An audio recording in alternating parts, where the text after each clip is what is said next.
اس روز بہت سے چہرے یعنی لوگ ذلیل ہوں گے، سخت محنت کرنے والے تھکے ماندے دہکتی آگ میں داخل ہوں گے۔ ان کو ایک کھولتے ہوئے چشمے کا پانی پلایا جائے گا، ایک سخت خاردار جھاڑی کے سوا ان کے لیے کوئی کھانا نہیں ہوگا جو نہ مفید غذا بنے اور نہ بھوک میں کچھ کام آئے۔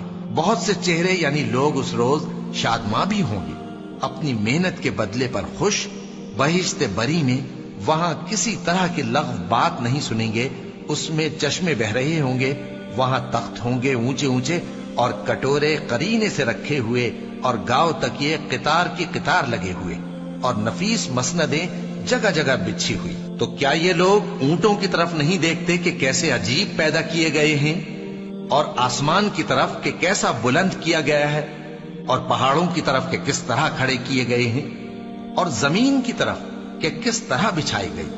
پس اے نبی صلی اللہ علیہ وآلہ وسلم، تم تو نصیحت کرتے رہو کہ تم نصیحت کرنے والے ہی ہو، تم ان پر داروغہ نہیں ہو۔ ہاں، جس نے منہ پھیرا اور نہ مانا تو اللہ اس کو بہت بڑا عذاب دے گا۔ بے شک ان کو ہمارے ہی پاس لوٹ کر آنا ہے، پھر ہمارے ہی ذمے ان سے حساب لے۔